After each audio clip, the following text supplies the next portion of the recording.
Hey Guitar Hacks.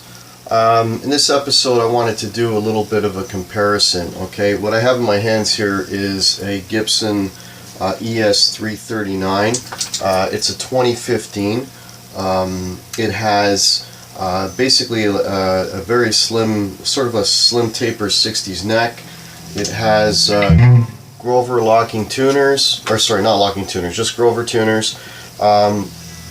This one comes with burst bucker 1 and a burst bucker 2, 3-position switch, and it's basically a shrunken version of a 335. So I'm gonna play this one and then do a comparison between what this sounds like and a Les Paul standard, so you can hear the difference between the two, because they do sound a little bit different.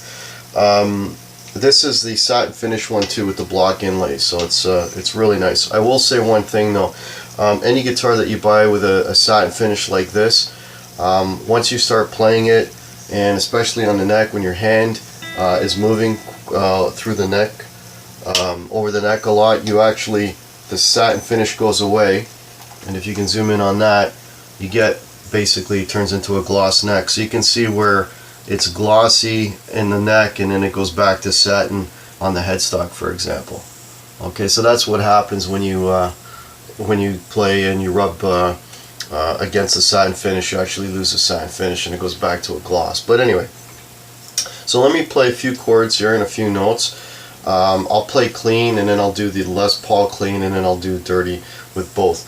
What I'm using here is my trusty Marshall DSL 40C.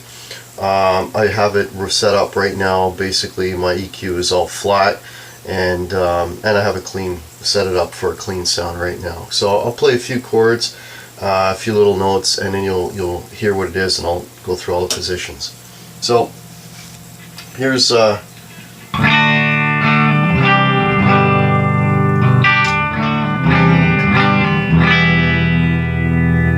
right now I am in the bridge position.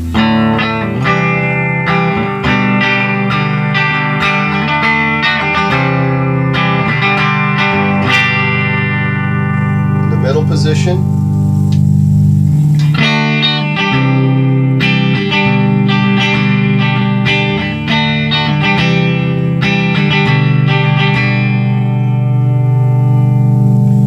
neck position,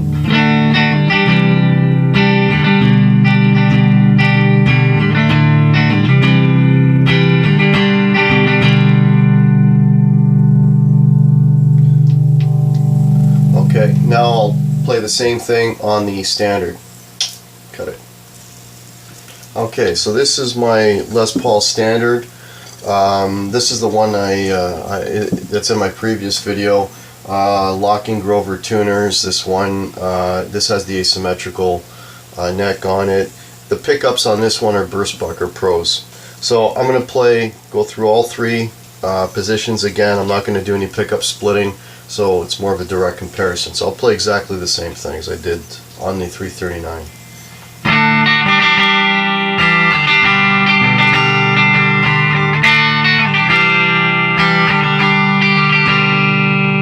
Alright, that's the bridge. Middle position.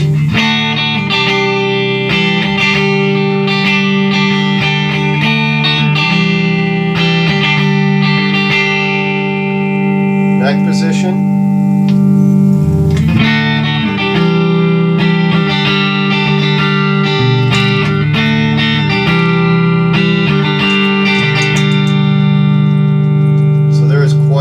Difference. This is very much brighter, very much sort of intense. The 339, I guess, being semi-hollow, it's got a lot warmer, richer tone to it. I actually prefer the sound of it clean, comparing these two, but that's up to you.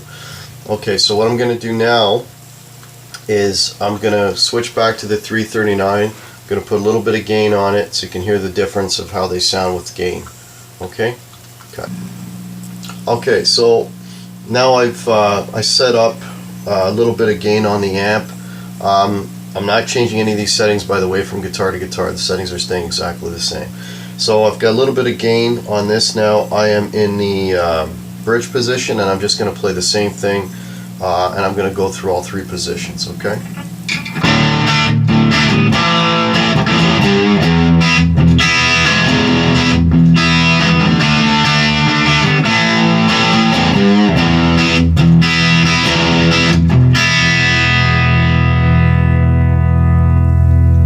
Okay, now I'm in the middle position.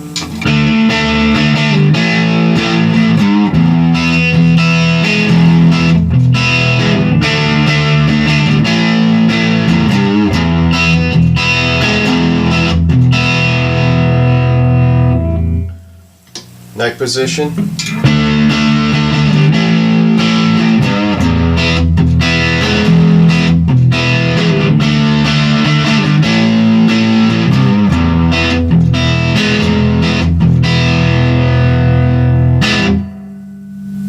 Play a little bit of some lead lines.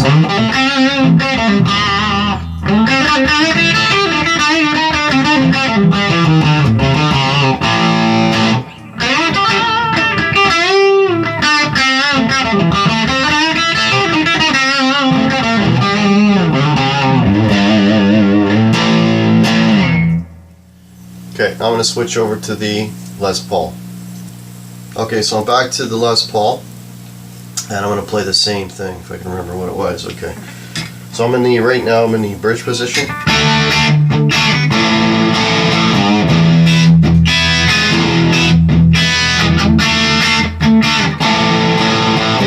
out of tune. Cut. Okay, sorry about that. I'm all tuned up now. So here we go.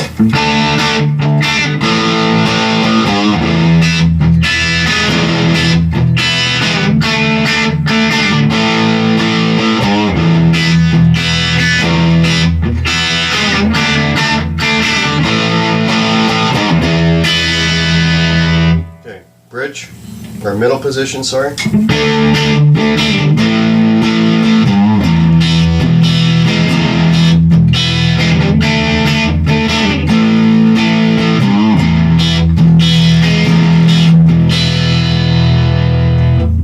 Neck position.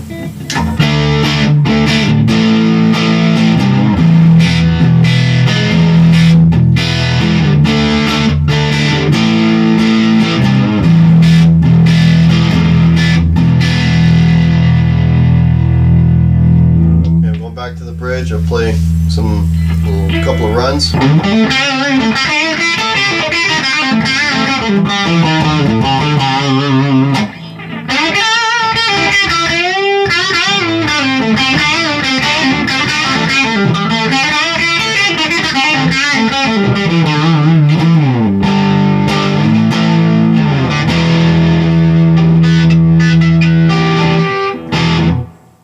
Okay, so just a quick comparison between the tones of the two guitars. They're both Gibsons, but they do sound different. And I love the sound of both of these guitars. For me, it's not that one is better than the other. It's just one has maybe a different application than the other. You know, depending on what type of music you want to play. If you run the tone down on a 339 and you put it into the neck pickup, you get some really nice jazzy tones out of it as well. It's just a nice guitar, very versatile. More versatile than you would think, actually. With the standard, again, if you want to play just straight ahead, sort of more mid-focused punch, you want to cut through maybe a little bit better. This guitar has a tendency to do that, and because again it's, you can do the pickup splitting and so on here. This is also versatile, maybe a little more versatile. The other one, it's a little more of a rounder, fuller sound, a little bit more bassy, I guess, a little more bass. This one is a little more MIDI, at least in my mind, from what I hear, a little more sort of in the mid-range. This would cut better in a mix, I think, than the 339. But both awesome guitars. I love both of them. So hopefully, if you're deciding between one or the other, or if you just wanted to know what the difference was, that this video helped you out a little bit. Okay, thanks for tuning in. Until next time, Guitar Hawks, take care.